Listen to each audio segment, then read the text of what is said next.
want you to think about a time where you've walked through your institution and felt that electric moment. That one when a visitor stops in front of the painting and their whole face changes. Or when a child sees an elephant for the first time. Or when the lights dim in your theater and the audience collectively holds its breath. What we're witnessing isn't just engagement, it's transformation. And it happens in those spaces between art and observer, between present and future, between one human heart and another. I'm Samira, and I've spent my career living in these spaces between. As a Black Muslim in organizational psychology, as someone who wears hijab in corporate boardrooms, as someone who is building bridges where others only see gaps. My company is called Hyphens in Spaces because I've learned that the magic happens in those in-between places, the pauses, the connections, that time where separate things become something greater together. What I've learned working with leaders across institutions is this. We're living through a profound rethinking of what it means to be human at work. The old rules don't apply anymore because for years, we've been managing people like we're operating a machine. Marketing coordinator completes campaigns, educational specialist delivers programs, development officer meets fundraising targets. We've created systems that prioritize efficiency over humanity, outputs over outcomes. But organizations don't actually need human resources anymore. They need human beings who can weave together culture itself. Technology can help you manage your social media. Software can track your donors. AI can even write exhibition labels. Technology excels at efficiency, but here's what it can't do. It can't help a grieving family find solace in the memorial exhibition. And it can't guide a teenager through their first encounter with live theater. And it also can't comfort a child who's afraid of the dark but finds comfort and courage watching nocturnal animals. I believe organizations need to pivot to the human agenda. The human agenda isn't just about being kinder, though kindness matters, be kind. The human agenda means building team cultures on 3 sacred principles. First, human dignity as the foundation of every decision, not as some poster on the wall, but as a lived practice in how we engage, even when deadlines loom and tensions rise. This means using principles of organizational justice, whether you're separating with an employee or creating a community fellowship program. Dignity guides the process. The second is trauma-informed wisdom that creates safety for creativity to flourish. The arts, history, conservation work, they all ask us to hold beauty and pain simultaneously. Real wisdom during times of uncertainty means giving equal space to grieving what was lost as you strategically plan what's next. And third, and this is crucial, it's moving away from these formulaic approaches to human-centered experimental ones. There's no shortage of step-by-step models out there that will produce some outcome or promise to produce some outcome. Rather than hunting for the perfect solution, we can start to cultivate the skills in our teams to meet whatever comes with perseverance and creativity. Let me tell you about Brenda. So Brenda is the chief executive of one of Hyphens and Space's long-term clients, Vocal Partners. She stepped in to lead an organization where passionate people were drowning in bureaucratic chaos and strategic drift. For decades, they've been stuck in reactive decision-making and lawsuits lawsuits that diverted funds from the communities that they were striving to serve. But Brenda saw what the organization could be, and getting there meant dismantling what it had been.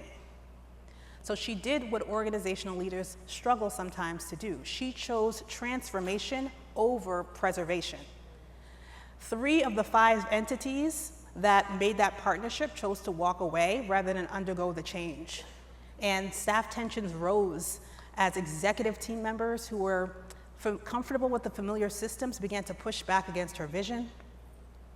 Even board members who were fearing personal exposure escalated their conflicts to litigation. This came at a cost. But Brenda had what I call purpose-rooted resilience. She knew that this transformation wasn't about her. It was about the communities who were waiting to be served with excellence instead of excuses. She refused to let the organization's survival instinct override its service mission. And that shows today. Vocal Partners supports communities that are fighting systematic injustice through unrestricted funding for fellowships for social justice innovators, public policy, and Mobile Citizen, which is their program that provides low-cost internet to nonprofits, schools, and libraries. I soon understood that I wasn't only consulting on change management with Vocal.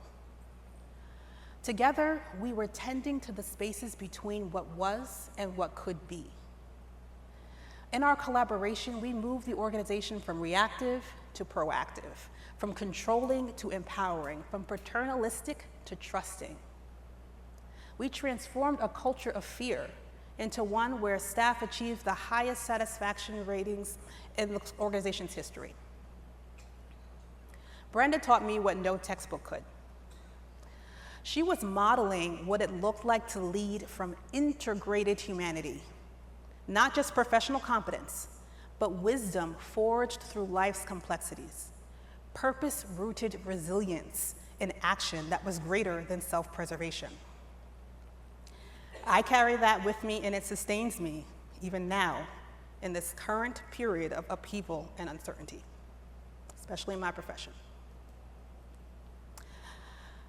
We fundamentally changed what we work and what we ask for people at work. Now we must fundamentally change what we provide for them as organizational leaders. We demand more humanity from our people, more creativity, resilience, emotional intelligence. They deserve more humanity from us in return. I have the benefit of working with forward-thinking organizations like Tessitura, who understand that technology serves humanity and not the other way around. You can't create transformative experiences for others if your people don't feel safe to take risks and experiment with positive change. You can't invite vulnerability from your audiences if staff don't feel fully invited to be human. And you can't inspire resilience in your communities if you're not cultivating it in your teams. So what does this look like in practice? I'm a consultant. It means shifting how you engage with your existing teams. So instead of saying, how do we get this done faster?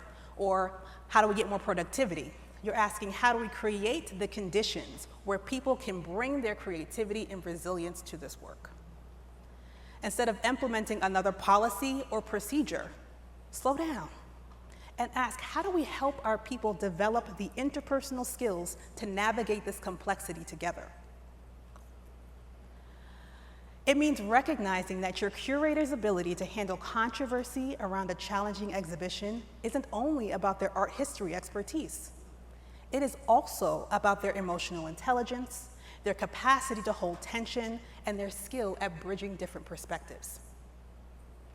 Or that your education's team's success with school groups isn't only about their lesson planning, it's about their ability to read a room, to adapt in real time, and to understand the communities that they are striving to serve. I want to leave you with this image. Think of your institution as a hyphen, that small mark that connects two separate things and creates something new. Between past and future, art and audience, isolation and connection. But hyphens only work when both sides are strong, and spaces only hold meaning where they're carefully tended. What if, instead of managing your teams to execute tasks, you started cultivating humans to tend spaces?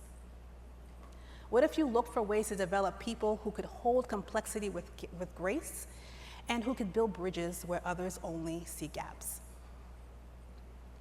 In a world growing more divided, more digital, and more disconnected, your institutions are not just preserving culture.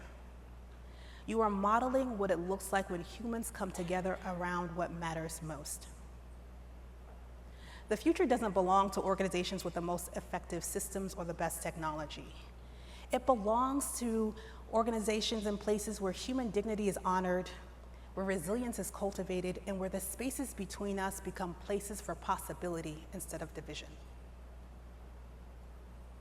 Your work, tending to art, to history, to wonder, it's the work of tending to the human spirit. And that work requires nothing less than the full depth of human possibility. That's the human agenda. And it starts with each of us in the spaces between what we've inherited and what we're brave enough to build. Thank you.